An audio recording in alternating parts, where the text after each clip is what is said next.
What's good, party people? This is According to the Woods, and I have the honor and privilege of having back the inventor of the NWO, a former WCW president. He is a former executive producer for Impact Wrestling. He's been everywhere, and even an AWA announcer, and I don't think AWA gets enough love, but he's the one, the only, Eric Bischoff. Eric, what's going on? I am having just a perfect day, man. Just a perfect day. Grateful to be alive. Grateful to be alive. I love it. I love it. And this is a kind of a somber day for me, and it has been since 2013 because my mom actually passed away. This is her anniversary, and I promise you, kind of off air, a fun little WCW story about my mom. And here I will go, and I'll lead with this. There was a WCW house show at the Forum in Inglewood, where my mom was actually working at City Hall in the mayor's office, and she saw that and saw my joy to want to go, but we didn't have enough money. So my mom actually put a bit of her rent check late so we can purchase tickets for myself, my sister, and one of my friends to go. And that friend actually hit me up and what have you. So on the anniversary of her passing, to have you on, it's a great honor. Wow. First of all, thank you for sharing that. And it never ceases to amaze me, no matter how many people I talk to or what I do, where I go, when I'm in a wrestling kind of environment, live shows, Comic Cons, that kind of stuff. How many people have such strong memories regarding their family, sometimes friends, that all kind of evolved around wrestling? It's a very, I don't know, it brings people together, as weird as that sounds, because it's basically men and women beating the hell out of each other in a fictional environment. But I mean, that's a little different. But the fact that so many families are attracted to it, I've heard so many stories about, people that are in their 40s and 50s who, I used to watch wrestling with my dad, or my mom used to love wrestling. Or in my case, my grandmother's who turned me on to professional wrestling when I lived in Detroit when I was about 6 or 8 years old. Her name was Agnes, so Grandma Aggie, which is probably why she was so mean, because she was born, it's kind of like the Boy Named Sue kind of thing, only for a woman. Mm-hmm. But her name was Agnes, and she was kind of cranky. That's a good way of saying it. There you go, Grandma. But that's the one thing that, when she was around, when she lived with us, because she lived with us like half the year, then she'd go live with my uncle for half a year, and then she'd come back. But when she was in our house, man, that was the only thing my grandmother and I did together, is watch wrestling. So thank you for sharing that. It's just grateful. Thank you. Well, my condolences on Granny Agnes and her passing. But that's cool that you also have that. And also, my mom was like, Eric Bischoff is easy on the eyes. So that's one thing that I actually was a WCW guy during the Monday Night Wars, because you were on the TV rather than the other show. So there's that. Well, that's very cool. And that's another thing I've been noticing now for a long time, is I'm really over with people's mothers.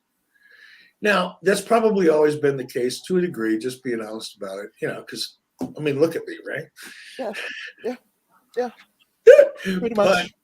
But what I've really noticed is now I'm meeting people that are in their 40s or 50s saying, oh, my mom really digs you. And I'm thinking, okay, pretty soon I'm going to have my own version of the Golden Guys. Hey, that's a good idea, actually. The Golden Guys.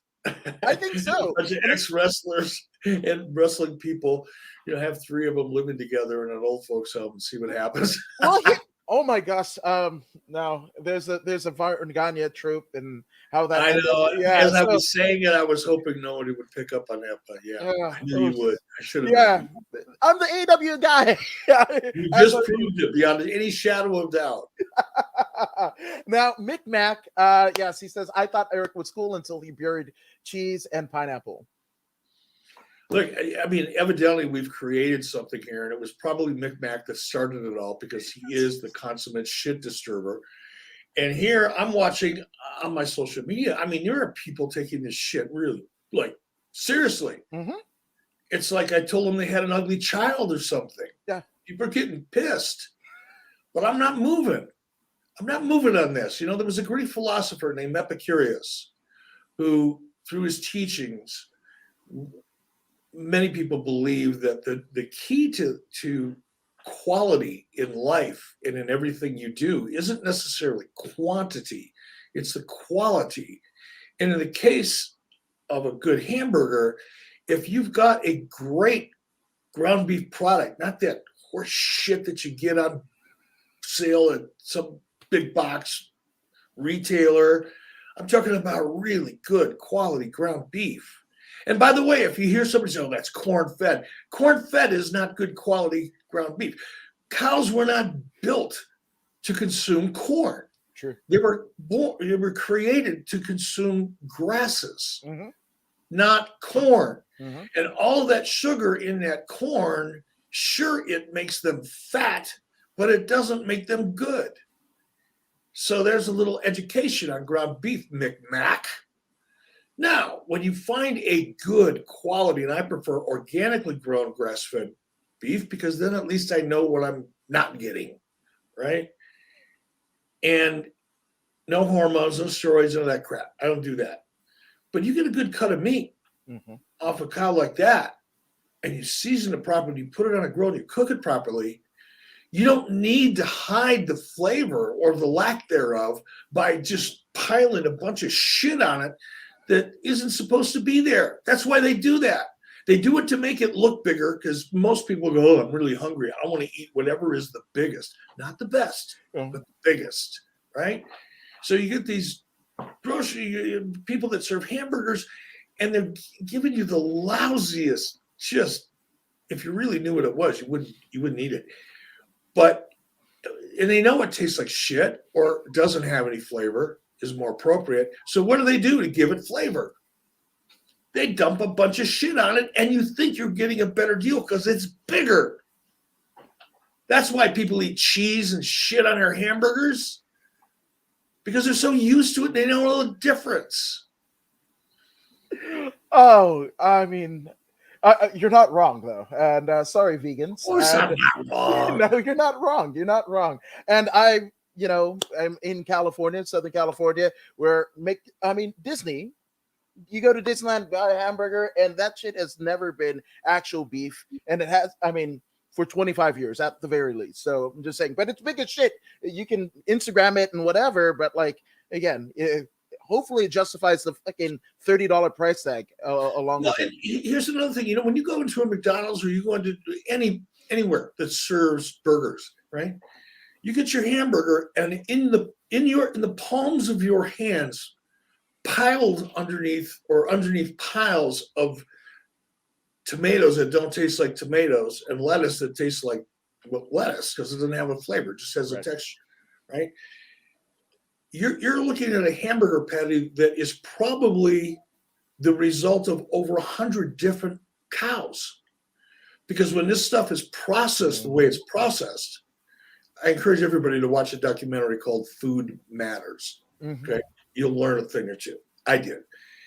But you're looking at a piece of meat that it's come from it's all assimilated from over 100 cows. Who the fuck wants to eat that? You gonna tell me one of those cows just isn't nasty? Maybe 5? So you got 5% of nasty cow in your burger. I don't want no nasty cow.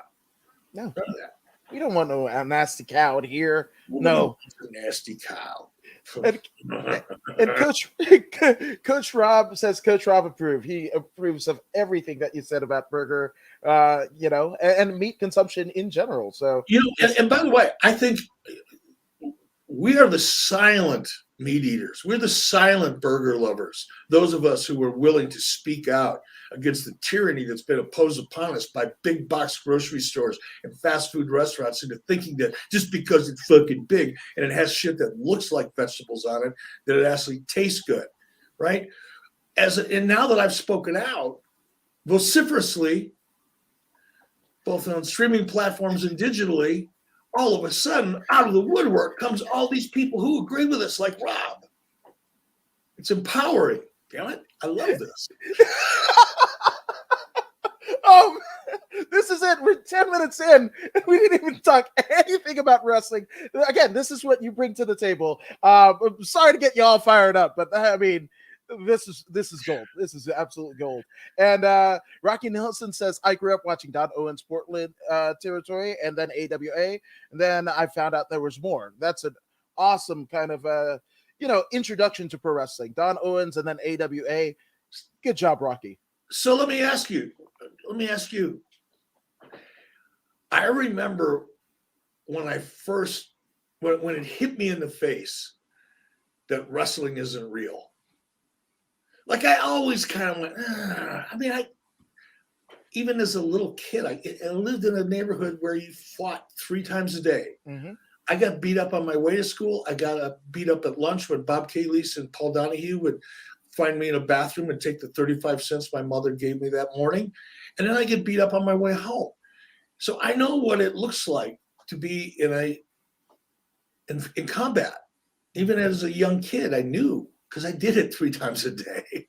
And then I'd watch these big guys in the ring and I'm going, it don't make no sense to me. Growing up as a kid in Detroit, I got beat up 3 times a day. But I'm not buying that. So I always had that kind of subliminal thing going in my head, even as an 8-year-old, right? But when it kicked me in the head like a horse was when I moved from Detroit to Pittsburgh. Mm. And then all of a sudden, Dick the Bruiser or whoever it was, the world heavyweight champion at the time in Detroit. Now, this is before cable, for those of you who are in your teens and 20s and even 30s. All of a sudden, I moved to Detroit. I moved to Pittsburgh. I know I've got another world heavyweight champion. Who's this Bruno Sammartino cat? How could he be the world heavyweight champion when this guy's a world heavyweight champion? That's when I went, I didn't think to myself, well, this isn't work. But putting it into the context of this conversation, I was like 10, 12 years old. I went, this is fucking work. In my head. Mm-hmm. In my head, I said, I didn't want Grandma Aggie to beat my ass because I ruined it for her. I kept it quiet. I kayfabe Grandma Aggie. So yeah, there you go. Absolutely. So I mean, I'll give you a kayfabe response. I guess the kayfabe response would be, "It's still real to me, damn it." There you go. Right. But actually, Harley Race is kind of there because the it's still real to me, damn it. Back in 2011, right after my dad had passed away, I went to Wrestle Reunion at the LAX Sheraton or Marriott or what have you, and Harley Race in a wheelchair. So I'm like, you can't fake that, right? But also, Harley was on this Fox show when they had the masked magician that was, telling all of the magician secret, David Copperfield and all that, whatever. But allegedly, supposedly, Harley was the booker of the Pro Wrestling Isn't Real Fox Incarnation show. So Harley Race is both my kayfabe and my shoot response to that. That's what I knew. Very cool. And I just wondered, that'd be a good topic for a conversation at a Top Guy weekend or something. It's like, what was it that finally put you over the top? Because I think as kids, we all that grew up watching wrestling as kids, we're probably all in that phase where I don't really think, yeah, maybe, but wow, these 2 guys really hate each other, right? We got sucked in. Mm-hmm. And as kids, and each one of us, I'm sure, had that moment and you could feel it creeping up on you when you went, I don't know. It would be fun to have that conversation in a group of people and see how many, came to that reality and at what ages or stages of their fandom. Yeah, absolutely. I think there's a certain mortgage guy in Alabama that might create an entire dialogue on just that. And that would be for Top Guy weekend. So again, Top Guys, you know where it is. You know where it is. I like that. Actually, I may just steal our own idea here and use that for the subject of our podcast. Yeah, no, 100%. Let's do it. When did you know it's not real? But also, I'm of a generation of Power Rangers and, guys on the street that were like, I don't know if you've seen them, like the McDojo on Instagram or whatever. Yeah. The guys with the one touch and guys are flying 30 feet and whatever the fuck. So I'm like, that's also why I didn't get into martial arts, because I was like, oh, they're all fucking fake. But wrestling, that's real. Because I spent a lot of time in the martial arts, and I still peripherally, track it a little bit. I've actually learned to really love looking at judo video. I mean, judo is a fascinating art. I was never drawn to it, back when I was really interested in, even before I actually got into martial arts, I had a long interest in it, wanting to do it. It was aspirational for me. But I was never drawn to judo for whatever reason. And just now, after watching it, I think I started watching it at the Olympics, actually, this past one, I was like, this is really interesting stuff. I guess I was never attracted to it as a martial art because from a practical point of view, I don't know if I'd want to rely on that. I'd like to know it, but if you only got one go-to, I wouldn't have picked judo, right? Yeah. For me, it would have either been boxing or kickback karate. Well, but now watching it, it's like I'm fascinated. I love watching it. No, 100%. Well, for me, that was the closest thing as a 6 or 7-year-old kid to pro wrestling, right? So to me, strapping on the gi and the whole deal and the bowing and the uchimagas and whatever the fuck and whatever, that was the closest thing to wrestling. That was what I got at my local community center and grappling, right? But all it took for me to kind of get away from it was actually my mom doing her hair. Shout out to Mom. And I was there late, so I didn't get to stretch, and I got dumped on my head, and I was like, "Fuck this, I'm out." Which, funny enough, I think 30 years later, almost 30 years later, I end up at a MMA gym, and the coach wants to start going, judo takedowns before you get to the ground and submit, right? Well, I have a friend, Francis Boland, and that dude is like a 6 Dan black belt, whatever, and much taller than I. And all he would do is just throw me again on my head until I pissed myself. So shout out to you, Francis. Shout out to you. And it's like, me, Eric Bischoff? Absolutely. Take no notice. I'm just saying, that is him. And he actually says, according to Woods, you got a great Eric Bischoff lookalike. Almost had me fooled. Are you the real Eric Bischoff? I was going to say I'm the only one I know, but that's not true, because there's a fireman that's living in New York somewhere with my name that I'm sure has to bear the brunt of that burden every single day. Some kids are literally on the bike with NWO shirts. We're like, too sweet, too sweet. That's it. Shout out to you, Bischoff in upstate New York. I'm just saying. Let's see. And Rob says, I met Dick the Bruiser and Killer Kowalski as a kid in Detroit, and that made me a fan. Did you kind of watch any of the Dick the Bruiser or Killer Kowalski? Obviously, Killer Kowalski in his training of China and Triple H and a litany of other, Perry Saturn, is a Hall of Famer. But, I mean, any memories or interactions with either one? Dick the Bruiser, yeah. Killer Kowalski, I don't remember. I would imagine that Killer Kowalski went through the Detroit territory at some point. I would think so. But I don't remember him. But Dick the Bruiser, absolutely. Dick the Bruiser, was kind of like, he was the AWA version of the Crusher in Detroit, right? So, and I think, eventually throughout the Midwest, and I think they probably tagged together, competed against each other, whatever it was. But yeah, Dick the Bruiser, definitely. The Sheik, the original Sheik, definitely. Those are the two that I remember the most. No, 100%. And it's funny, I believe, and I'm sure George Ramosi will throw me over coals if I get this wrong, but I want to say that Killer Kowalski was actually in one of the Slamborees. I can't remember which, but I want to say that was the first time that I even heard the name of Killer Kowalski. That could possibly be. I don't remember everybody that was there. I think that was in 1993, and I really wasn't. I was still more of an announcer. That might even been before I was made executive producer. I'm not sure, but I think you're right. Mm-hmm. I think you are. See, I made George Ramosa proud. Yes. He's like a walking, talking encyclopedia / prosecuting attorney as you're sitting on this. I want to know. I want to. What did I? Do I have an attorney here? Is there somebody that I don't know even watches a little bit of law stuff on TV? Mm-hmm. Because Yeah, I'm getting grilled here and I need some help. absolutely. You need to hot tag somebody for sure. J. Nicole of bodyslam.net, where this is actually streaming as well, says Americans take their pizza and burgers seriously. 100%. Do you agree? J. Shell, I not only agree, I may get another tattoo somewhere. Pizzas and burgers, and with over an American flag. Ooh. I can see the T-shirt now.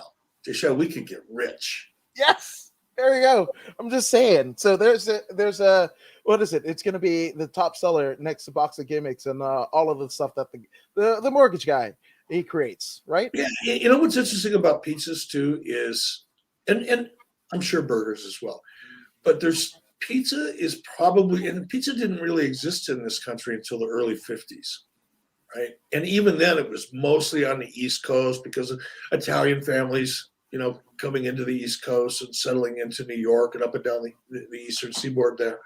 So there's just historically always been really, really great pizza on the East Coast, but it's got its own unique style, right? A New York pizza is going to be different than a Chicago. Chicago's got great pizza, but it's completely different than what you would find in New York. Mm-hmm. So I think what we love in a pizza has a lot more to do with where we grew up than anything else.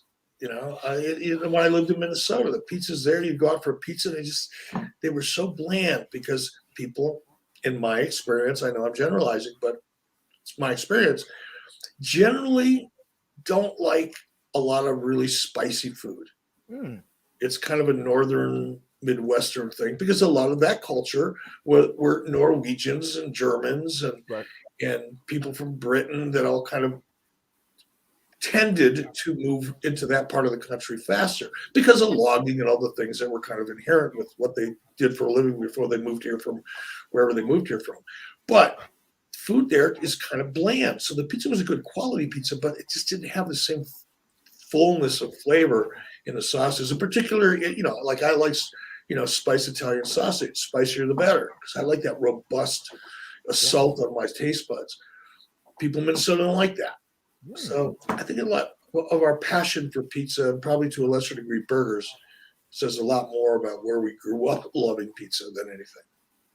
I agree. But in terms of like the Norwegians liking bland stuff, don't they have there's a salted fish or something? It's called lutefisk. It is like rancid. It is horrible. I'm going to tell you a quick story. I had this friend in college. His name was Bob Grinberg, Groenberg. Okay. All right. Swedish Norwegian family. Very Swedish Norwegian family. Mm-hmm. And I think we were freshmen in college or sophomores in college. And we said, hey, let's go deer hunting together. He said, yeah, my family owns a farm way up in northern Minnesota, like way up in northern Minnesota. You could throw a Frisbee if the wind was blowing from the south in Minnesota and it could land in Canada. That's how far north they were. Wow.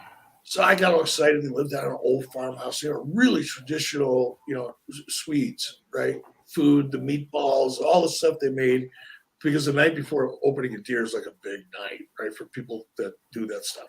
Mm-hmm. So traditional old farm style, Swedish style, dinner. And then they started cooking lutefisk for the next day. And I never heard of a lutefisk before. And all of a sudden, I'd be outside with fresh air. It's kind of cold and crisp. And then you walk in the house, it's like somebody's cooking garbage. Somebody set a dumpster on fire in here. This is horrible. What the hell? And all the the older Swedes and a couple of them, the older ones, came over on a boat. So this is like pretty first quarter of the generational kind of culture. And they're all excited about eating this fish. So I didn't want to be rude, right? I had to pretend I was excited. Ooh, that was hard. And I sat down and I choked some of it down, and I just don't get it, man. I do not get lutefisk. It is horrible. Mm-hmm. Yeah. I mean, regionals, right? I mean, especially when you get into international, like Fiji, we have kava, which is it's a ceremonial drink, and it tastes like it has the effect on your tongue of like 1,000, consuming 1,000 pineapples one after the other without the sweet. But also, you might see the devil. Like that's the way we get that. But No, it's my wife, trippy. yeah, It's trippy. yes, absolutely. I'd try that. I'd try Yeah. that. All right, there See you that go. devil, I'd whip his ass. That's something I want to book. I'm just saying. Maybe I can commentate. I'm just saying. Yes, and then Mick Mac says people want to cancel Eric Bischoff and said that he was anti-American. Nope, that's not the truth. So Mick Mac is taking credit for it. He says, "You're welcome, everyone." Well, okay, Mick. There goes shit disturbing Mick Mac. Yeah, absolutely. And we all know you live for Shawn Michaels' super kick. You know, Rocky, you know better than that. Come on. I'm just saying. And no more corned beef. I actually love corned beef. So, we got some fighting words, Alan Roque. But with your fight stance, I'm not. I'm gonna be like people on Twitter. I'm gonna talk shit on the internet, and I won't say it to your face. I wouldn't either at this stage of my life, but if you would have caught me 20 years ago, we would have done it just for the hell of it and gone out for a beer. Maybe 30 years ago.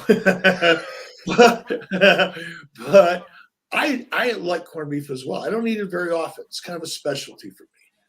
But I like corned beef, man. You give me a good corned beef sandwich with the right stuff in it. Baby. Yeah, I'm just saying. And this explains a lot, but McMack says he loves fresh kangaroo meat, which says everything. You ruined my childhood. I've had it, and I agree. I mean, I couldn't eat one. I tried it when I was in Australia. Both my wife and I did, Mrs. B, and we both were, it's actually pretty good, but I'm never going to eat it again because I can't get the image of a kangaroo out of my head. Yeah. No, in Australia, they're considered rodents, really. Yeah. They're everywhere, right? Or they used to be. So people in Australia have a different view of them than people here in the U.S. or North America, where we don't see them. The only time we see them is in movies and commercials, and in a kind of animated human way. Yeah, Kanga, Winnie the Pooh. Just saying. Yeah, I mean, it'd be like someone here eating a dog, which people do, but it's like like who does that? But to each their own. To each their own. And Big Mac says next you will say cheese doesn't go with Vegemite. Nothing goes with Vegemite. My mom's from a British Commonwealth. Nothing goes. That shit is like. Do you remember, Eric? I Love Lucy and the commercial? Sure. Right. You remember the Vita Vita Vegemin? Yes, absolutely. But you remember the Vita Vita Vegemin commercial that she did, right? Yeah. Okay. So Vegemite is that, but in solid form without the alcohol. Because, Lucy was able to get sauced on Vita Vita Vegemin. You just one scoop of Vegemite, it's like licking a fucking rock. So, I mean, as a Commonwealther, fuck Vegemite, eh? Well, and you know what, Mick? Next time I go to Australia, and hopefully it'll be soon. I don't know when Australia is ever going to open up for foreign visitors, but I'll give that a try because I've been to Australia 3, 4, 5 times, and 4 times I think. And I've never tried Vegemite. And typically, when I go to another country, that's the first thing I do is seek out something that's unique to that particular culture or that part of the world, because who wouldn't want to do that? I don't get that.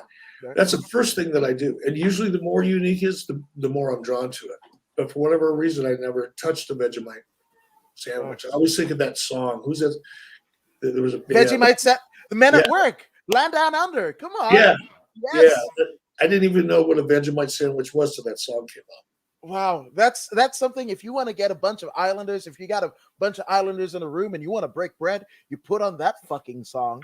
You was, hey, Land Down Under. Yeah, that's it. It unites us. No matter Tonga and Samoa and Fiji and Solomon Islands, doesn't matter. You will be over like Rover if you put on that song.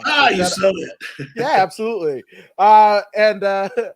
ask him what color socks he's wearing, and ask him if it was a difficult choice of the socks that you chose to wear today. Was it difficult? Are you wearing socks when Eric Bischoff? First of all, I'm wearing socks. I don't care how hot it is outside. I don't care what I'm doing. The only time I don't wear socks is when I'm in the shower or if I'm on a beach somewhere. I cannot stand walking around without socks on. Yeah. It's a weird thing that I have. I see people do it all the time. I see guys walk around wearing thongs. Are they tongs or thongs? The things that go on your feet, down on your ass. Oh, flip-flops. Yeah. Flip-flops, yeah. Yeah. And things that go on your feet, not on your ass. I can't. I've tried it, and it drives me nuts. So I'm wearing socks, and they're almost always black socks. Almost always, unless I'm working out. Okay. I've got a couple pairs of colored, dress socks in my drawer, left over from Connecticut. Uh-huh. I had to have something to go with my suits, right? So I got some wacky looking shit because colors and patterns and shit that looks actually like holiday socks are kind of like in right now. So I got a bunch of those in there, not a bunch, but some. But I would say 90% of my sock inventory is black. Wow. Okay. Johnny They're Cash. not dress socks. They're not. I hate dress socks because that's really close to not wearing any socks at all. I do not like that. It's almost like nylon. I don't want to be able to read the logo on the inside of my soles of my feet. Mm-hmm. Right. So I have a thicker, heavier black sock that I wear primarily. Absolutely, especially with a Wyoming winter. I mean, you have to have something thick on your feet because those turn into wool socks right around November. Yeah, absolutely. And speaking of Wyoming, I actually attribute you moving there first as the reason why, and the sole reason why Kanye West moved to Wyoming, stone's throw away from you. So thank you or not for that. No, Kanye's kind of left town. Oh, he bought up a bunch of property, started, I'm building on commercial property here in town. And I think when the divorce went down or on its way, Kanye, he goes by Ye now, right? Yeah, I think so. And since we used to live in the same zip code, it's certainly cool with him if I call him Ye, like we're buddies, right? But yeah, Ye picked up all his shit. He had a ranch called the Monster Lake Ranch. It had 2 really nice trout fishing lakes on it. Beautiful, beautiful piece of property. He paid $14 million for it and then dumped probably another 5 into it. No, maybe not that much, about 3.5 into it. And then when the divorce hit, he was like, sell it. And now it's up for sale for $11 million.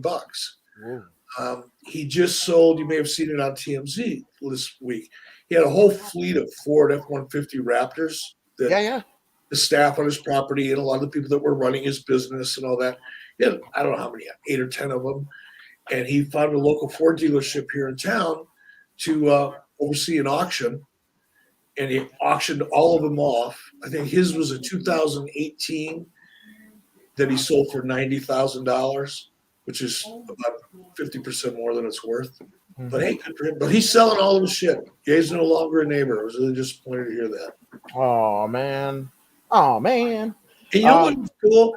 So are the people here in Cody, because I know people have perceptions, right? Everybody has a perception of what other people are like or what other areas of the country are like. And when Kanye decided it made news, right? Everybody here was excited. Now, there's not a lot of minorities in this town. That's true. But they were all excited. And what made it even cooler is when Kanye came to town, again, some people have this perception of what he would be like. It's the exact opposite.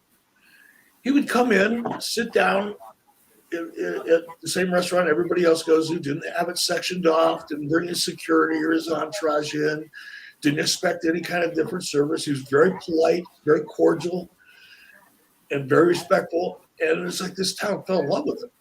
Wow. Which is something that people wouldn't guess because people get it, like I said, they have perceptions. But it was, the town is really sorry to see him go. He came to town, he had a religious service at the museum. Right. It was hugely, hugely attended. And he just ingratiated himself and became ingrained in the community really quickly. So it was just about 6 months ago that we heard he was going to go in a different direction. So now everything's up for sale. So we got $11 million laying around. I know where we can get a good deal on Kanye's ranch. Yeah, absolutely. And if you need a mortgage guy, again, I think we're the whole deal. We're the complete package. Yes, not Lex Luger total package, but I'm just saying. Well, And Marie Shadows of the Squared Circle podcast says, "I make Bison Burgers. Do you dig the Bison Burgers? I do. I do. I do. Now, there's two classes of Bison Burgers, right? There's wild bison, which is a little tough to come by. Possible, but not easy. You can't buy it over the counter because the only way you can take a wild buffalo is to hunt it, and it's illegal to sell meat that you've hunted. So there you go on that. But, you have range-fed bison, and then you have bison that are basically raised much like cattle are raised. They're not in the wild. They're not eating what they normally eat. They're eating foods that's designed to make them fatter faster. And it's still better than beef because it's naturally leaner. It's a leaner, richer, denser meat, right? Like if you ate a bison steak, you would know you're eating something that's different, but you couldn't quite put your finger on the flavor, but you would really notice the texture. It's just a richer, fuller texture. But I love bison either way. I've never harvested one myself, but I have purchased it that's raised in its own environment and grazes, all that kind of good stuff. And it's fantastic. And I mean, bison roam free in Wyoming, don't they? Yeah, there are wild bison here. There's a ton of them down towards Jackson Hole. I live on the east entrance of the Yellowstone National Park. Jackson Hole is on the south entrance, or in the south entrance. We get them here. Like if you were here this weekend, we could get them in my truck. Probably not yet because it's not quite cold enough. But in another month or so, once the snow starts really getting heavy in the Yellowstone National Park, then the elk move down, or excuse me, the buffalo and the elk move down closer to the lower areas because there's more food available to them. And they those same bison that are in the park, 9 months out of the year, are now wandering down the highway. So yeah, there's a lot of wild buffalo here. Ooh, what is it? Make me a home with a buffalo room? Isn't that what you and Mrs. B did? Yeah, kind of, sort of, right? Right on. Good deal. And Alan Roque says this guy's cool as hell. Yeah, right. You're cool. I think you're cool. Just saying. Well, I'm glad to hear that. Yes, absolutely. And Rocky Nelson says Impossible Whopper. What does that mean, Impossible Whopper? Have you had an Impossible Burger? Oh, fuck no. Come on. After listening to me go on and on and on about burgers, why would anybody think that I would? A fast food burger to me is just the nastiest thing. I'd go hungry for 3 days before I'd eat a fast food burger. Yeah. No, couldn't do it. Yeah, home of the slopper. There you go from Coach Rob. And Andrew Pacino says, "I'm a fucking spitting fire," to use like a Kanye West terminology, but grass-fed beef for life. Absolutely. For life. There we go. Right? Absolutely. Now, and yes, and we did go with the socks. And what happened with Matt Ratz? Yes, I want to hear this. I don't really know. And people have, ever since I showed up there, one night and decided to check it out, that turned into, I'm an investor, I'm this, I'm that, I'm involved, I'm the booker, whatever. And none of that was even remotely close to the truth. There was a group out of Calgary. Right. The guy's name, there were two guys. I don't remember one of them's first name was Graham. It might have been Graham Kent. I don't know. I don't think it was Graham Kent. But anyway, his name was Graham. And he called me up and said, "Hey, got this thing going on. It's really like professional wrestling, but it's really targeted towards preteens and teens. It was a Right. much younger. Imagine if MTV produced a professional wrestling show, a good one. What would that look like, right? And I said, well, that's an actually very interesting idea. Very interesting. So he flew me up to take a look at it. And of course, being a good promoter / TV producer, he made sure that pictures of me and video of me and my then partner, Jason Hervey, made the rounds because he wanted people to think he was taking the next big step. And somehow that, the narrative on that I became a big part of it, but I wasn't. I stayed in touch with Graham. I think he tried really hard to get that project off the ground. And I did like the project That's the first time I met Harry Smith. Yes. Was at Mad Ratz when he was like 12 or 14, whatever he was. But eventually it never got any traction. I'm not sure I know why, but it was a cool idea. Yeah, absolutely. I mean, I think that was the first time a lot of us heard of the Hart Kids. I mean, that weren't in the business. The general consensus of people that were wrestling fans, heard of a Natty, a Teddy Hart, Tyson Kidd, all of those guys and gal was through Matt Rat. So that was my first introduction. I was like, oh my God, there's Hart Wrestling Kids. As much as I love the Hearts already. I mean, my son's name is Owen, right? And I was like, oh, and they've got kids? Awesome. And then it just fizzled. Actually, now that we're talking about this, because this is something I fairly rarely even comes up in conversation, but thinking back on it now, as I described to you when I went to that event, it was kind of a showcase, right? They were trying to get me involved, right? So it was like, here's what we got. Here's the product. Because they didn't have a television pilot or anything at the time. And thinking back on it now, had the people at Mad Ratz had enough funding, because like everything, that was their biggest challenge. The concept was really, really viable. Nobody was doing anything like it. And the wrestling style that I saw was probably much more like the style that you see today than the style of wrestling that you would see in the early 90s, mid 90s, even late 90s. It was faster paced. It had a lucha vibe to it in terms of the athleticism and the pace, the way it was being presented. Mm-hmm. That was 25 years ago, 20 years ago. So I think had they had the funding and the right partners, I wasn't the right partner for that project. That thing should have gone. I wish Fusion Media would have took a hold of Matt Ratz. You could probably buy it today for about $40 in a case of beer.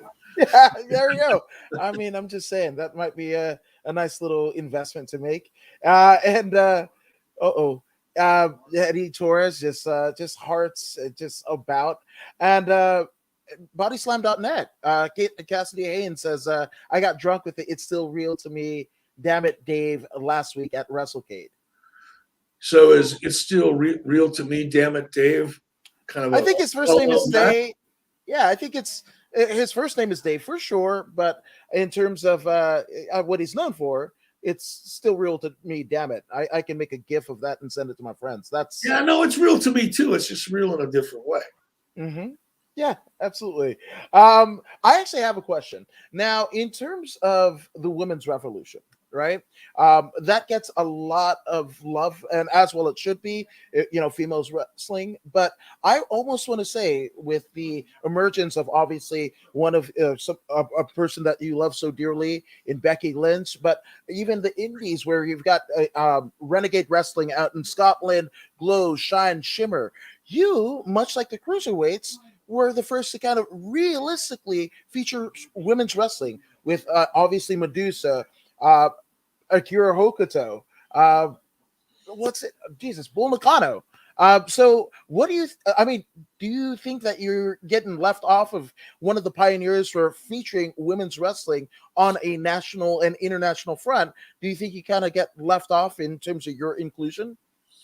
I really don't. I don't feel that way about it. I mean, we brought in some of the high-profile Japanese talent because of the relationship that we had with New Japan, and my desire to give our show a more international, kind of broader vibe than just typical, wrestling the way we saw it in the 70s and the 80s and early 90s. I wanted it to feel different. I wanted to educate the world that, hey, wrestling's not only cool here, but guess what? It's so popular that it's popular here and it's popular there. And the way you do that is by bringing that talent in. But, I think my intentions were really, really good and they were big. But the truth is, I didn't really execute on it that much. Part of that had to do with just the availability of women at that time who were good enough to be a part of a national television show. And there weren't a lot. There were some, right, but not a lot. It wasn't until really the WWE transitioned out of the diva arm candy, dog and collar panty matches and shit like that. Once the WWE got out of that way of presenting women as a part of the cast of the show and started developing and seeking out really, top level women performers, that's when it really started to happen, in my opinion. The rest of us just, a little bit here, a little bit there, but not enough of a big commitment. Not that it was because we didn't want to, but there just wasn't the talent available to really support it 365 days a year. WWE created that by starting to showcase women in a more traditional presentation inside of the ring, as opposed to arm candy. That's who deserves that, really. I like it. That's a pretty judicious answer. I'm with it. Which I guess Cassidy Haynes says, I want to hear more about Bischoff busting Sting's balls for his hands. He was actually running the camera for Sean Ross Sapp's interview with Eric in Jacksonville for Okay. Right. So you busting Sting's balls for his hands. Well, I didn't at the time, of course. Right. That whole tan thing came up probably because of the podcast. In Conrad, this was kind of early on in the podcast, so our conversations were much more contentious at the time than they are now. We just have fun, right? It's like we're sitting around a table having a beer, eating a hamburger with no lettuce and tomato and mayonnaise and bullshit. But back then, a lot of our conversations were a little bit stiff, and Conrad's like beating me up for the decision I made, and I had to try to explain why I made the decision I made with regard to Sting and Hogan. And part of that was Sting wasn't prepared mentally, mostly mentally, as well as physically. He hadn't put in any time. It was clear to me. He looked like me as opposed to looking like, somebody that is a professional wrestler at that level. And the tan was one example. It's one small example, but it's the one that stuck. So I never busted his balls. Certainly I wouldn't have done that with Sting. I had a different relationship with Sting. I wouldn't need to say something that was disrespectful to him at that time, especially. But it came up as a conversation while I was trying to explain why I did what I did. So yeah, Sting and I have never talked about that. By the way, we've been together a couple times, and I think when Steve's a funny kind of guy. When he's got something he wants to talk to you about, like he makes eye contact with you, and he doesn't break eye. He doesn't even blink, and then he gets this smile on his face. So he's staring at you and smiling, and you're going, "Huh." He's pissed off about something. He wants to talk about something. But we've not had that conversation yet. Next time I see him staring at me and smiling, I'm going to go to him, okay, let's get this over with. Let's get it over with. You want to know why I pointed out the tan? And have at it.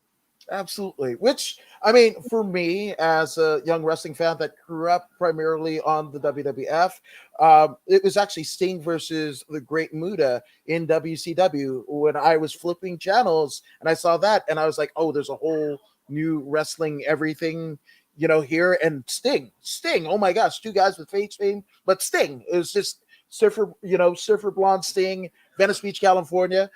So where, in terms of like the pantheons of wrestling, do you think he's in your top 10, top 15? Oh, definitely. I'm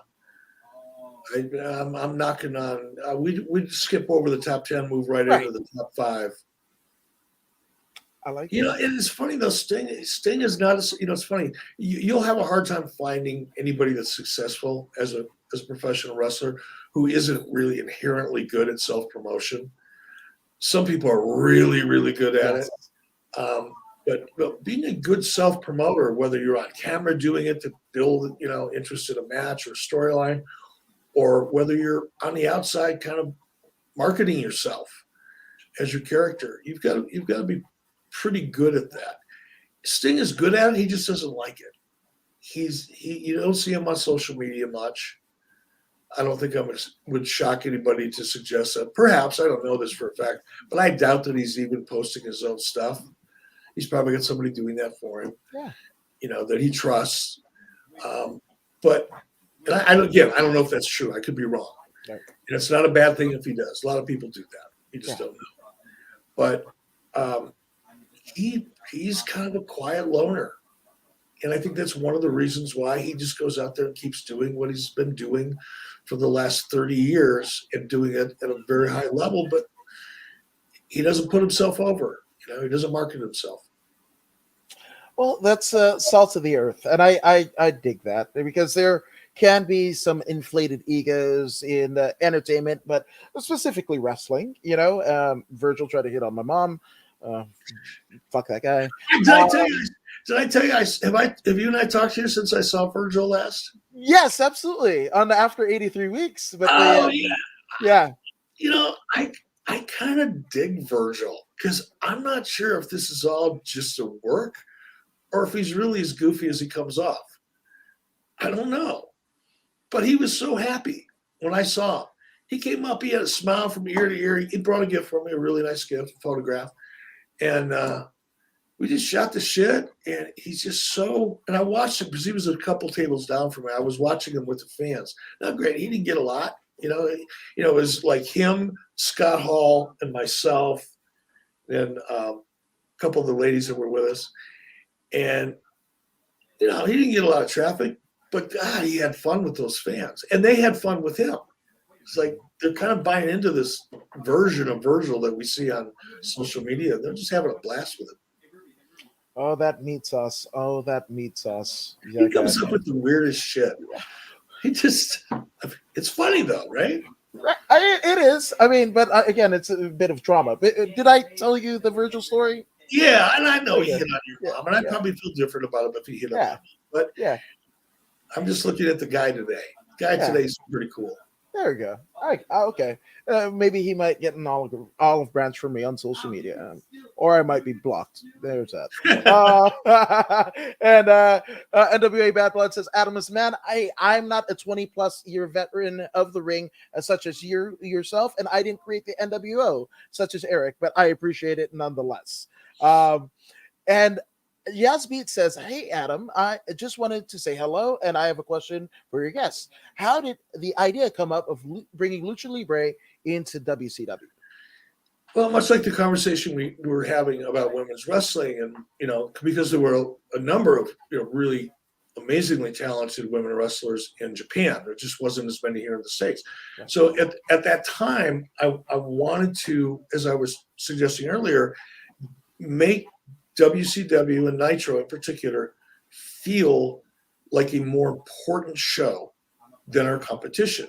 Right. Again, how can I be different than them and at the same time make ourselves feel more important? And I firmly believe that bringing Japanese talent over, bringing talent over from the UK, bringing talent in from Mexico, and giving us a more international composition as opposed to not, that was the reason for it. And truthfully, I had just begun hearing about Lucha Libre and the success it was becoming in Southern California in the, I'd say, 93, 94 era is when it first started landing on my radar. So I'm thinking, oh wow, I mean, this would fit nicely. It checked all the boxes that I had at that time.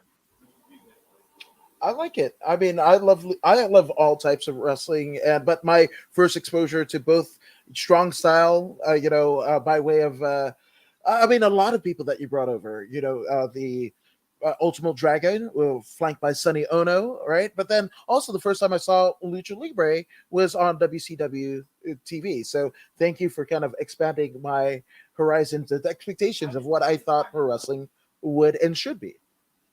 That was cool. Thank you. Yes.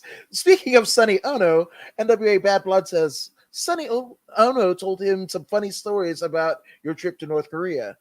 Do you have any stories? And I know we went over this in the kind of the reprieve of the Dark Side of the Ring episode, but I mean, any stories? I mean, nothing that's funny. I have to say one of the most profound experiences I had while I was in the business, profound in its own unique way, really, was when I got up one morning. You've probably heard the story, but I got up one morning back in '95 when we went to North Korea. I was running a lot. I loved running. I've always loved to run, and I was in a pretty good groove, so I wanted to keep running while I was in Korea. And it's also a good way to keep your body clock kind of adjusted. You can kind of control when you get tired or not. So I got up one morning about 6 o'clock in the morning. It was still dark out. Got dressed and walked out of my hotel and went through a jog through the streets of downtown Pyongyang, North Korea. Oh, by the way, we were constantly shadowed by the North Korean government's version of the CIA or Secret Service while we're there. They call them attachés. My attaché was a woman, very nice, professional. But she had left. She thought, she was going to come back probably at 8 o'clock in the morning, right? Follow me around for the rest of the day. But I left. I'm sure she didn't think that I'd get up at 6 o'clock in the morning when it was still dark and decide to go for a jog in downtown Pyongyang. Probably never occurred to her, but it did to me. So I did. And I had on a pair of red sweatpants and a yellow shirt or a bright green shirt, or whatever it was, vice versa. Now, I'm 5'10", 5'10 and a half. At that time, I weighed about $180. So I just decided to go running. I'm running through downtown Pyongyang, and at that time I was running about 6 or 7 miles a day. So about halfway through, the sun starts coming up. And by the way, there's nobody on the streets. Nobody. No birds, nothing. No birds, no squirrels, because they eat all that shit, because this country's been starving forever. So you don't find any, cute little bunnies running around. They got ate a long time ago. So I'm realizing how weird it feels to be in a city that's as big as Pyongyang, right downtown, and not seeing a living thing. It was like going for a jog on the set of a movie. It's weird. Now, the sun's coming up. All of a sudden, the city starts coming to life. And the first thing I see is people just pouring into the sidewalks, and they're all wearing, mostly, I'd say 90% of them were men, and they're all wearing either a dark blue or black suit with a white shirt, a blue or black tie. They all look like business people, but they're not. A lot of them were like factory workers, but you wore your suit on the way to work, and when you got to work, you put on your working clothes. And then when you got done working, you took off your working uniform, put on your suit, and walked home. It gives the appearance of a wealthy society when, in fact, they're starving to death. It's a really weird thing. Anyway, I digress. So as it's getting lighter and lighter, now little kids are coming out, right? And by the time I got pretty close to my hotel, the kids who were out on the street, and you'd see 8, 10, 15 kids on the street corner, all dressed in their school uniforms, holding up a flag of the dear leader, as they're referred to in North Korea. And it was a weird experience. And now it's getting really crowded. And I'm running down the street, and I look up ahead of me, and those people in the suits and shit, they parted. It was like the Red Sea thing. They just like hugging the wall. They were terrified of me because they had never seen a Westerner in real life. We only seen them in movie clips or news clips, documentaries, and propaganda and shit. Mm-hmm. I was like, I was the evil American that they've all been taught to hate since the first time they stepped into their government school system, and they're indoctrinated with propaganda. To me, I was the living devil to these people. That left such a as I said, profound impression on me. I'll never forget it. In many respects, it's kind of like one of the things I'm most grateful for. Not the most, but I'm very grateful for in a sense of it really opened my eyes to things that I didn't think existed anymore. Right. It's bizarre. I can't really even explain it. But I've never seen terror in someone's eyes. I've seen fear. I've seen anger. I've seen some fun stuff, but I've never seen terror. Terror is kind of freaky, bro. Ooh, I've got chills. Not to make light of it, but that dressing to work and what have you. That kind of seems eerily reminiscent of a WWE conduct policy where everybody had to show up in suits. So I don't know. Maybe I hated that. By the way, in my case, well, in everybody's, I had to wear a suit on a plane or a sport coat. And I don't think I had to have a tie, but my dress code was I had to wear a sport coat. And if you're wearing a sport coat, you're going to wear dress shoes. I mean, to get dressed up to fly for 5.5 hours on a plane, it was I hate this. But I did it. I was a good soldier. Well, we thank you for your service. That's amazing. Now, and Marie Shadows actually worked for the WWE Network for the most enigmatic 3 months that I've ever heard of any company anywhere and what have you. So she also, I thank her too for kind of taking one for the team to handle the Titans at Titan Towers. Yeah, I can't. It's a rough gig. It's a rough gig, absolutely. Now, keeping it light, Ronnie Roberts says, I've been watching wrestling for over 30 years, and when WCW was around, it was my favorite to watch, especially when the NWO took off. Now, Eric, is there somebody that you wish you could have signed to WCW that wouldn't sign with you? No. Nope, not one person. It was really the opposite. There's so many people that wanted to come to WCW for about a year and a half, 2-year stretch, that it was more of a question of, I may be interested in somebody, but we just can't bring any more people on because you can't utilize them the way they want to be utilized. And then, so you bring in a reasonably high profile piece of talent, and because they're available, you bring them on, and then they sit around for a couple months and nothing's happening, and it creates other problems. So we had too many people wanting to come over. Yeah, no, that makes sense. It, again, is reminiscent of some other company right now. I don't know. Well, and I know you're referring to AEW, and I've said this. I think going out and acquiring some of the best talent in the world is absolutely a smart move. The thing it's not a downside. The thing you have to be aware of is those people are going to want some TV time and meaningful TV time. Mm-hmm. They're going to want to be in meaningful stories. They're going to want to play out in front of a crowd. That's why they're performers. That's what they're driven. They want to get out there and do their thing. They want to get on that stage and connect with that audience or learn how to if they don't already know. And you just need to be aware that, you got to be careful. It's like inventory. You got to control your inventory, whether you're making widgets in a factory or whether you're producing wrestling. In the case of wrestling, these are performers. These are human beings. These are people with passion. And some of them have patience. Some of them don't. Right. And you just need to be sure you don't stack too many of those people up because it'll create a vibe. And that vibe is very contagious. So that's what I mean by managing it.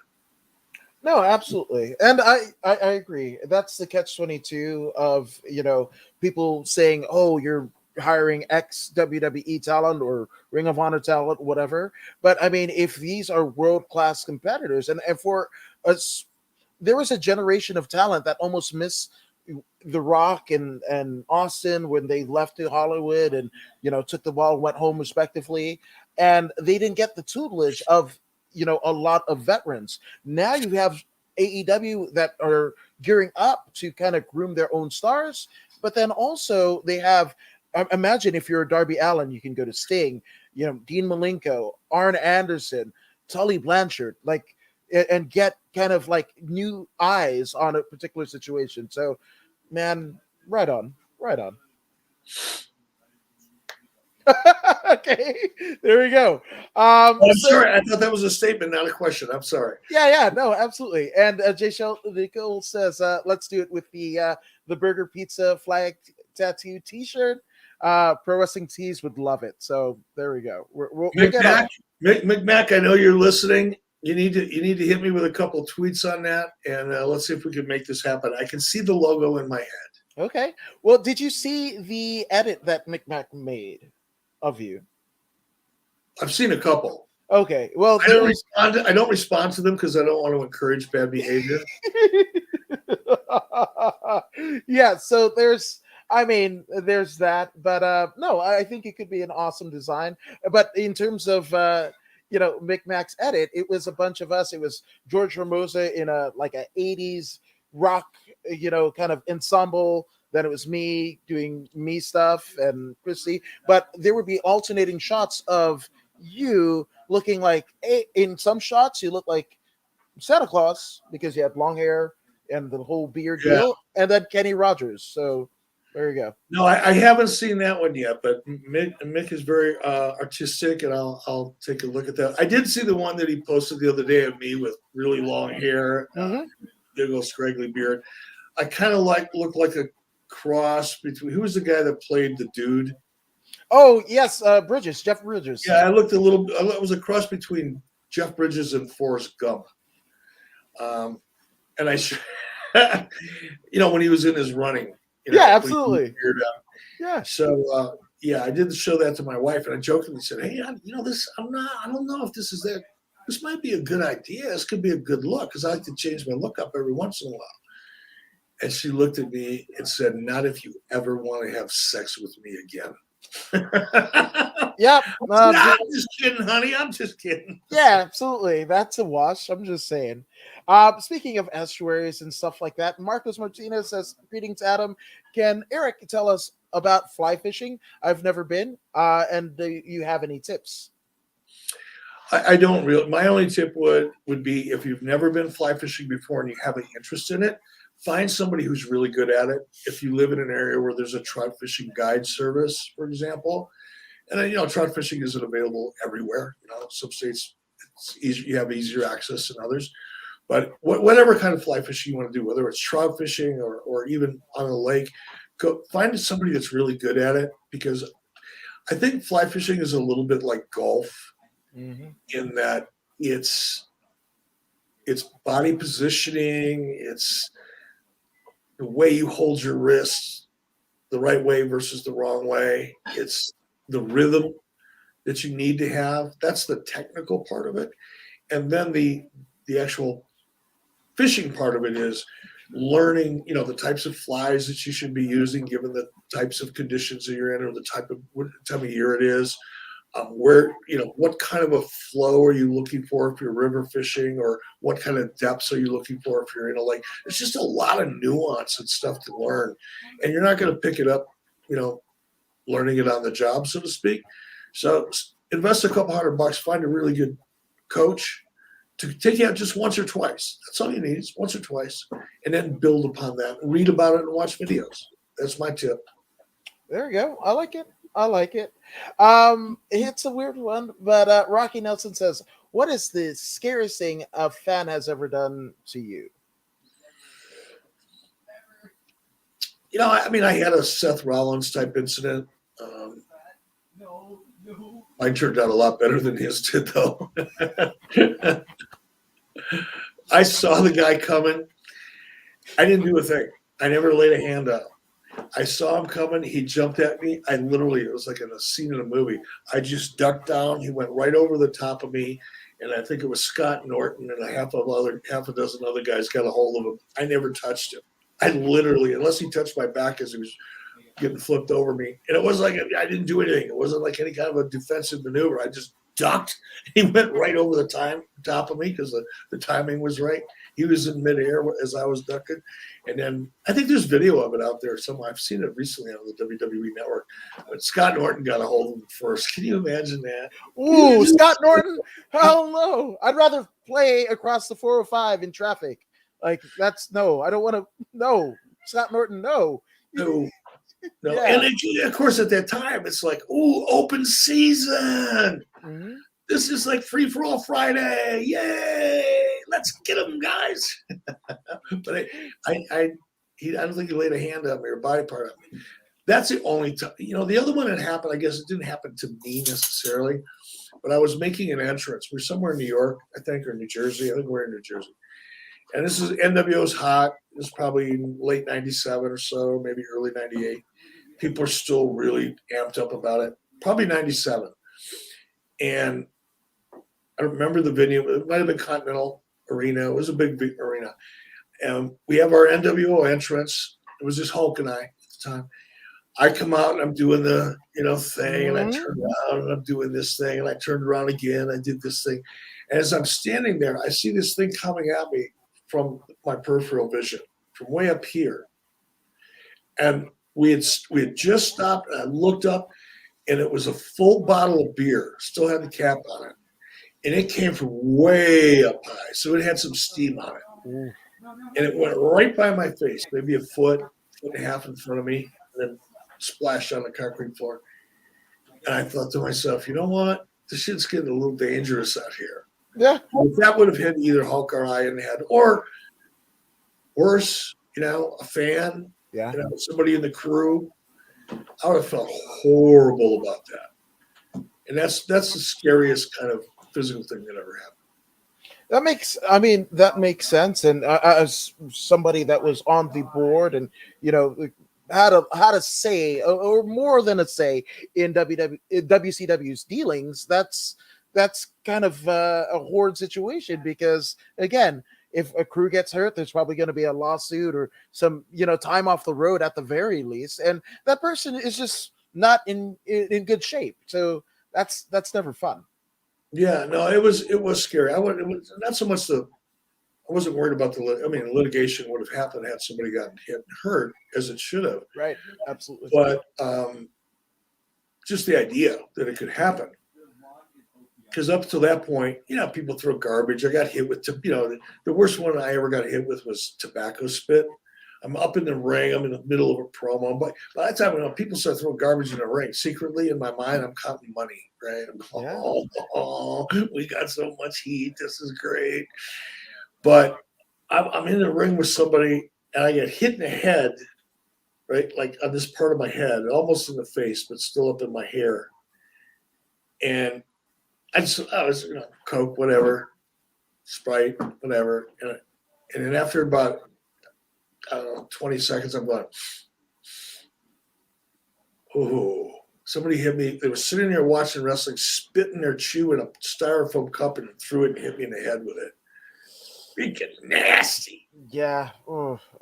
And I've heard some, stories of Mexico of people throwing, like literally pissing in cups and just throwing it and what have you, which I take a hard pass on that one. Yeah, absolutely. Which keeping with the NWO, Tyler Van Kill says favorite moment from the NWA days. I don't know, not a moment specifically, but a period of time.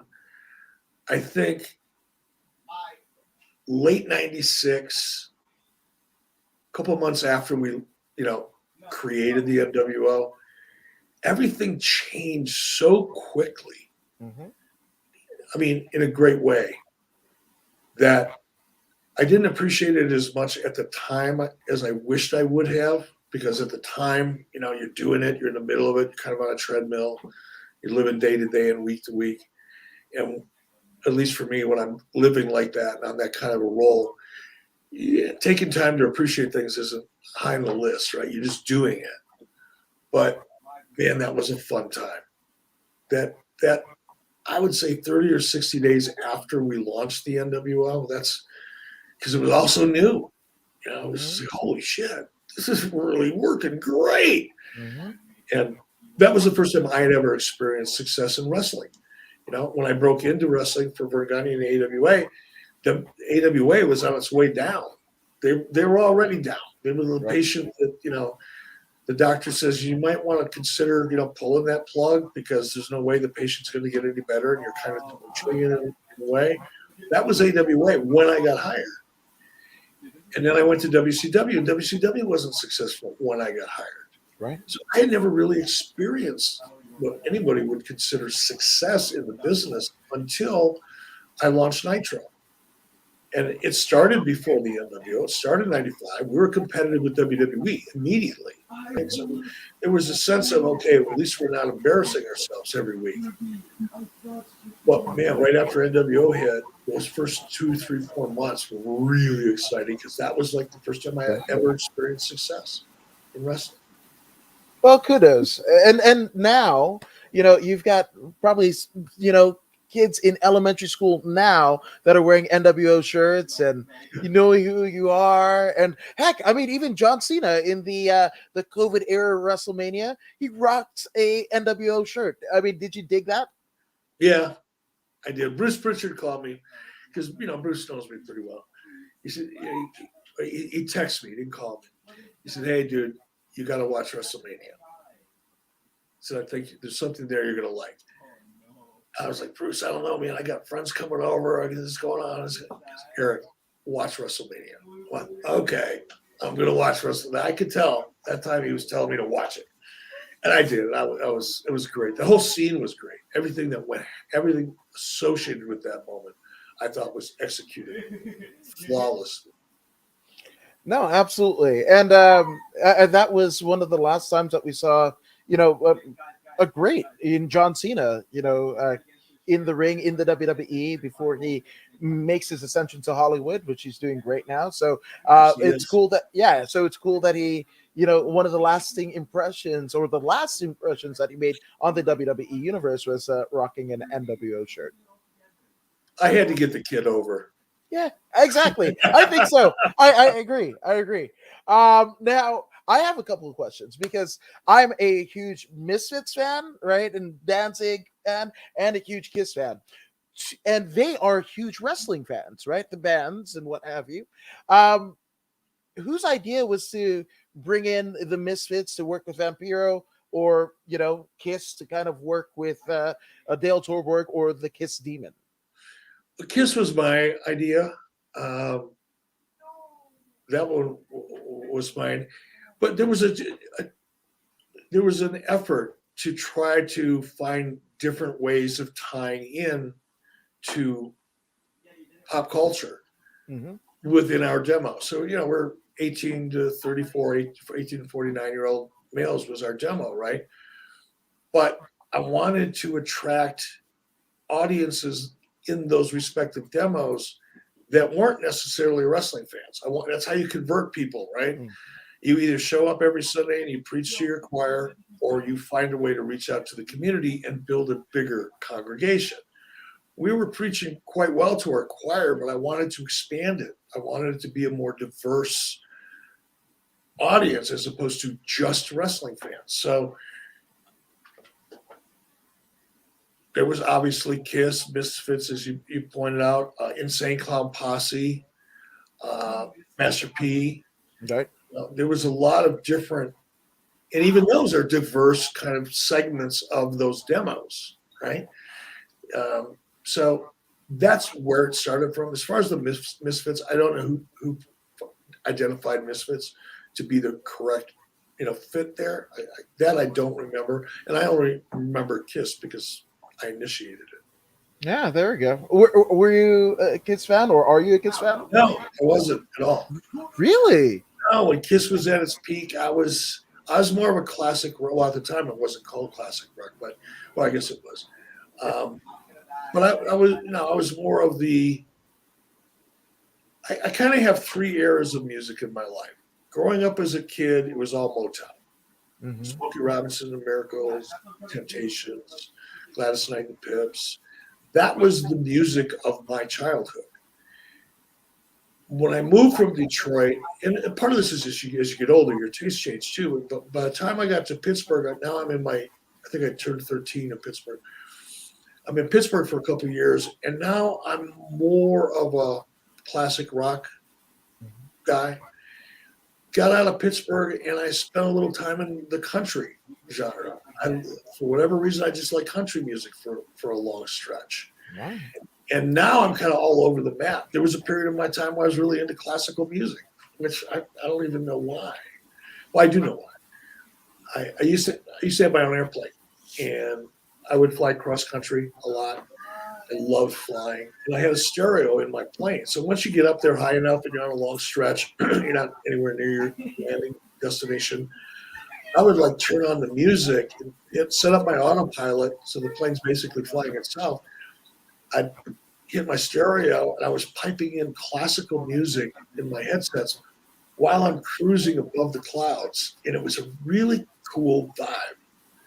It just put me in a different state of mind altogether. Not necessarily relaxing, but calming. And it was a beautiful experience. And so I started listening to classical music every time I flew. So yeah, I think I said this to you before. If anybody finds my playlist, they're going to study it. They're going to, what kind of person would do this? Mm-hmm. This is weird. There's no rhyme or reason to any of this. What's in there now? Everything that I just described to you. I still have a pretty solid Motown playlist, and I'm talking about Motown from late 50s throughout the 60s. I started getting out of Motown about the 70s because it changed. There was a period of time when even in Motown, you started getting a little bit more of the electric vibe, mm-hmm. as opposed to a traditional soul vibe. Yeah. You know, it's like, what was it? It was a Temptation song. Shack. It was about a shack. It was basically a drug den. Right. But it was really, they started, interjecting, kind of an electric, guitar vibe that had more of a poppy feeling. So I started getting out of it a little bit then. And I come back to it because it's like food. It's like comfort food. We all revert back to what we remember enjoying at a certain stage of our life. So yeah, my playlist right now is there's all kinds of different music on it. I like Celtic music. Like if I'm in the gym, which happens occasionally, I got some rock and Celtic music that just motivates the shit out of me. Wow, okay. Either going to work out or take over a small community. I made it work.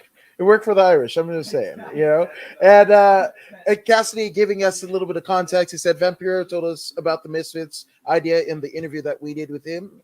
And he says they were actually playing across town. And he went over and asked if they would come over. So I love that. I'm sure if that's a story, it's true, which I think that's cool as shit, right? Yeah. That's when wrestling's fun. It's spontaneous. Improv. That's what's missing in wrestling. A lot of it to me is just everything is so cookie cutter. It's just cookie cutter. Yeah, that's not the point. No, absolutely. And our friend Josh Eternal says, yes, more Bischoff. I'm a proud Bischoffian. Which is that what you would call your fans, the Bischoffians? Huh. I haven't yet, but I kind of dig it, Josh. Yeah. I'm kind of digging it.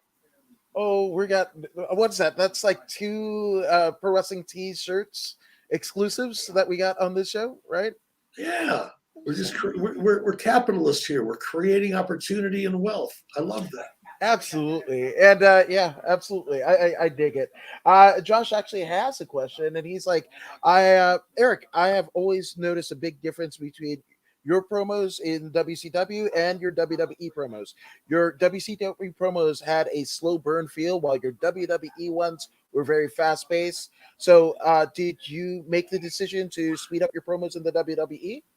No, I mean, the difference, and that's a really good observation because it's absolutely true. When I was in WWE, I was calling the shots. I could deliver my promo if it was designed to go 2 minutes, but it was moving towards 2.5. But if it was feeling good, I'd go with it. Mm-hmm. Who's going to fire me, right? So, so I had the ability to flow with it a little bit differently. I could take my time to react to the audience. And Josh, that's such a good question because it sets up a perfectly good kind of critique example. I for the most part. There's a handful of people in WWE that can do a great promo.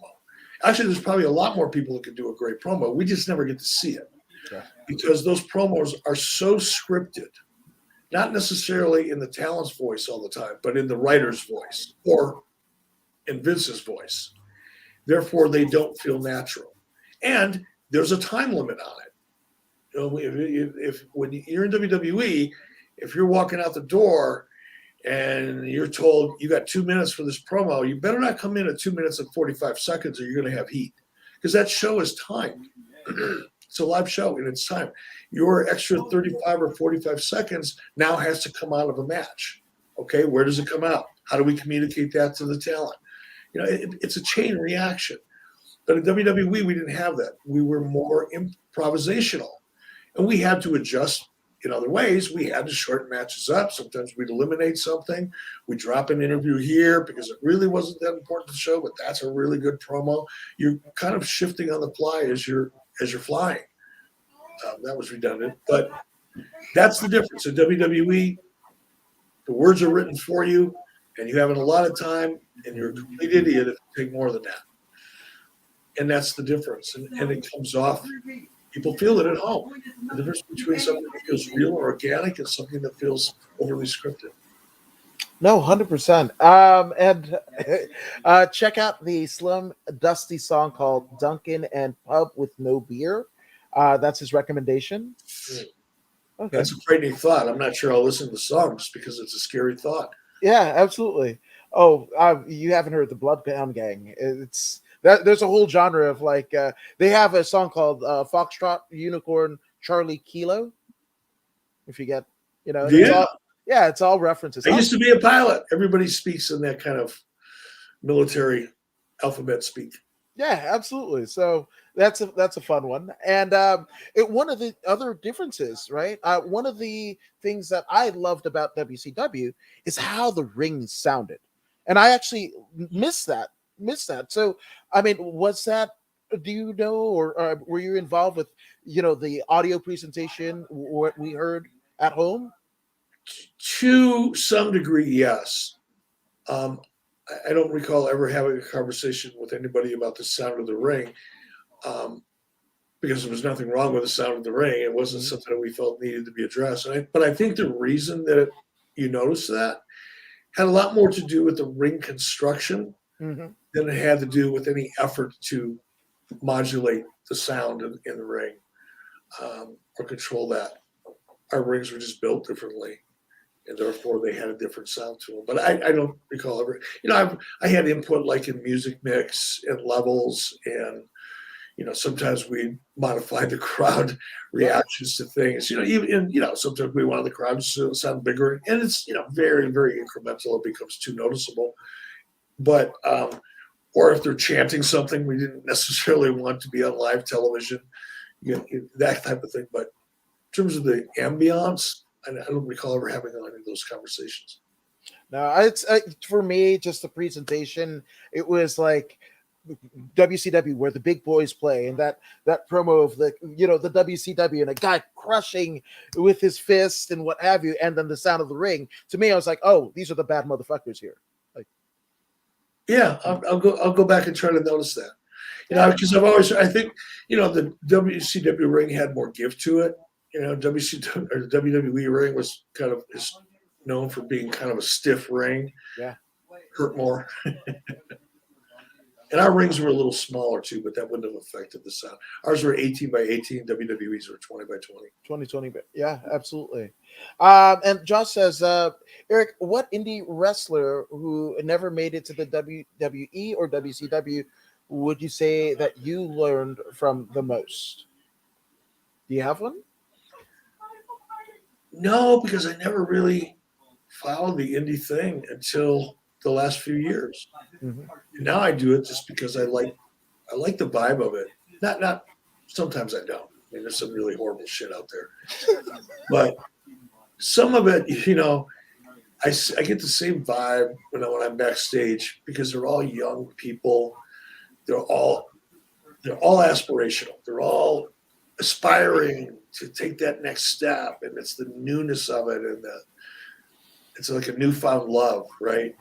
It's different. I dig being around that vibe. It reminds me of when I was in the AWA because it was small and intimate, and not very fancy, but there's a certain charm to that too. Oh yeah. What indies are you watching right now? Oh, I haven't been to an indie show in a couple of years. Well, since pre-COVID. Okay. I do a lot of well, not a lot, but I do several times a year. I'll be invited to make an appearance at an indie event, and whoever that may be that have reached out to me, those. It's not like I'm following people, but I'm making appearances at different indie shows around the country, and some of them, like I said, I was, less than impressed with, but some of them I've been overly impressed with. So it's always fun just go out and explore. It's kind of like a pub crawl. You just take a taste here and move on and get the next spot down the road. Absolutely. And Josh Eternal says, and thanks, Eric. Hashtag Bishoffians Unite. Bishoffians Unite. I had to do it justice. All right. Now, last but not least, greatest rib that you have seen or heard about. It could either be you or somebody else. We could name we can have the parties remain nameless, but best rib that you've heard or seen. I don't have one. Ooh. I don't have one. Okay, let me just lay this out here, all right? This is like self-discovery. Okay. I can never remember a joke. Oh. Okay. Somebody can tell me a joke that'll make me double over laughing. Borderline losing control of my bodily functions. And I'll forget it within an hour.